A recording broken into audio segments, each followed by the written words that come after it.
정년, 퇴직, 은퇴 이런 말들을 들으면 젊은 사람들은 별 느낌이 없겠지만 50대 후반이나 60대 초반 되신 분들은 등에 식은땀이 나는 분들도 계실 겁니다.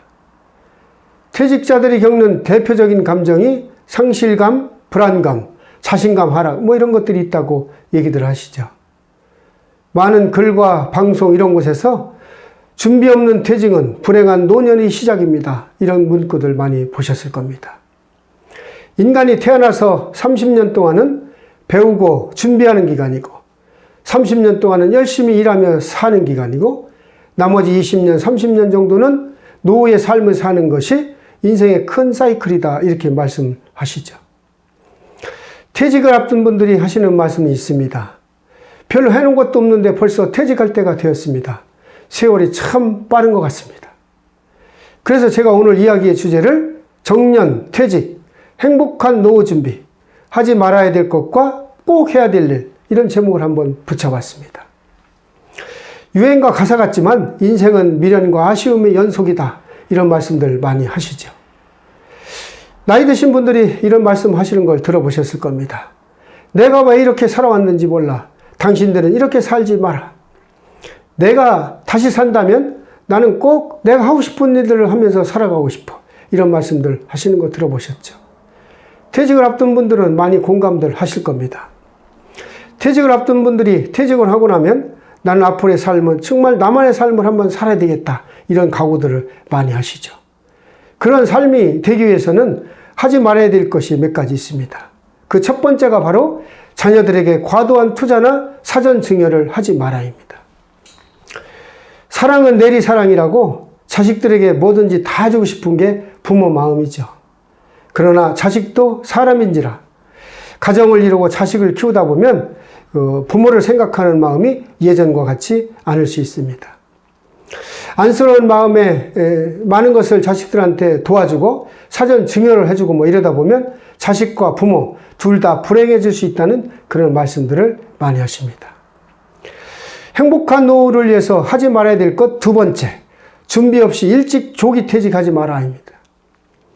준비 없이 퇴직을 하다 보면 할 일이 없어서 보통 집에만 있게 되죠. 그러다 보면 몸과 마음 모두가 황폐해야 되고 또 사람의 가치도 많이 떨어지게 됩니다. 그래서 준비 없는 조기 퇴직은 하지 마라 이런 말씀을 드리겠습니다. 그리고 행복한 노후를 위해 하지 말아야 될 것 세 번째, 섣부른 창업을 하지 말아야입니다. 직장인들 대부분이 퇴직을 하고 나면 자기만의 사업장을 갖는 것이 로망이다 이렇게 할 수 있겠죠. 그러나 퇴직 후 창업한 분들을 보면 많은 분들이 실패한 것들을 볼 수 있습니다. 그래서 철저한 준비가 없이는 창업을 하지 마라 이런 말씀을 드리겠습니다. 그리고 행복한 노후를 위해서 반드시 꼭 해야 될 일 첫 번째, 건강관리와 운동이다 이 말씀을 드리겠습니다. 건강이 무너지면 인생 전체가 다 무너지는 거죠. 어떻게 보면 제일 중요하다고 할 수 있습니다. 퇴직할 나이가 되면 보통 50대 후반, 60대 초반이 되는데요. 이쯤 되면 근력이나 체력 이런 것이 많이 약화가 되고 몸에 이제 한두 군데가 많이 아파지는 데가 생기게 됩니다. 그래서 철저한 자기 관리, 또 운동 이런 것이 뒷받침이 없이는 행복한 노년이 보장될 수 없다. 그래서 철저한 자기 관리와 건강 관리가 중요하다 이런 말씀을 드리겠습니다. 그리고 행복한 노후를 위해 해야 될 두 번째, 말 그대로 인생 2막을 위한 자신만의 일을 가져야 된다 이런 말씀을 드리겠습니다. 이왕이면 일을 하는데 자기가 좋아하는 일, 그리고 즐거워할 수 있는 일, 이런 일을 하는 것이 좋겠다 이런 말씀을 드리죠. 그리고 혹시 자기의 창업을 하더라도 경제적으로 실패했을 경우에 큰 상처가 그런 피해가 덜 할 수 있는 이런 지식격 같은 것을 권장할 수 있겠습니다. 100세 건강에 최고로 필요한 것이 무엇입니까? 이렇게 사람들이 물어보면 음식, 운동, 다이어트 이런 것들을 많이들 들고 있죠.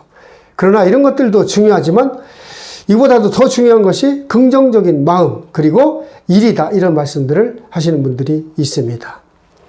중국의 장수촌이라고 하는 그런 위구르족이 있는데요.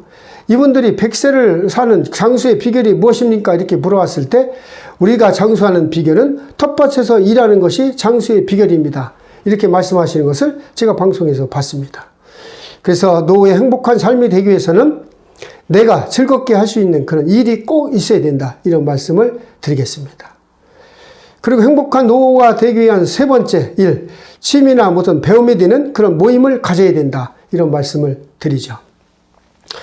지적 호기심, 뭔가 호기심을 가지고 꾸준히 배우고 노력하는 이런 자세가 없으면 인생이 좀 공허해지고 삶의 그런 즐거움이 덜하다는 그런 통계 조사 보고가 나와 있습니다. 그래서 여러 가지 취미, 새로운 것들을 좀 배우고 모임을 할 수 있는 그런 커뮤니티에 들어가서 많은 친구들도 새롭게 사귀고 이런 일들을 하는 것이 즐겁고 행복한 노후의 삶을 사는데 꼭 필요하다. 요즘에는 정부 기관이나 무슨 행정복지센터 이런 데에서 이런 많은 좋은 프로그램들을 많이 운영하고 있죠. 이런 데 등록을 해서 여러 가지 새로운 것들을 배우고 새로운 분들을 만나서 교제하고 이러면은 행복한 즐거운 삶이 될 수 있거라는 그런 말씀을 드리겠습니다. 그리고 행복한 노년을 위해서 꼭 해야 될 네 번째 일, 주거비를 낮춰 현금 흐름을 원활하게 하라. 이렇게 말씀을 드리겠습니다. 제가 예전에 제가 아는 그 공인중개사분이 저한테 하는 말씀을 들었는데요. 우리나라 사람들은 너무 많은 비용을 집에 투자를 해놓고 있어서 그 현재 생활하는 데에는 굉장히 경제적으로 어려움을 겪는 분들이 많다 이런 말씀을 하시는 걸 들었습니다. 그리고 흔히 그런 말씀들 하시죠. 서울에 집 아파트 한 채를 팔아가지고 지방으로 내려오게 되면 경제적으로 큰 여유로 이렇게 하면서 살 수 있는데 그러지 못한다는 그런 말씀들을 하십니다. 퇴직 후의 삶은 새로운 제2의 인생을 사는 거기 때문에 너무 주거비에 많은 투자를 하지 마시고 자기가 가진 그런 주택을 좀 정리를 해서 경제적으로 여유롭게 살 수 있는 그런 환경을 조성하는 것이 행복한 노년을 사는 하나의 비결이다. 그런 말씀을 드리겠습니다. 오늘은 제가 행복한 노후를 살기 위해서 하지 말아야 될 것 3가지와 꼭 해야 될 것 4가지 이런 것을 한번 말씀을 드려봤습니다. 오늘도 저희 희망아고라를 찾아주셔서 감사드리고 앞으로 더 좋은 내용을 가지고 찾아뵙도록 하겠습니다. 고맙습니다.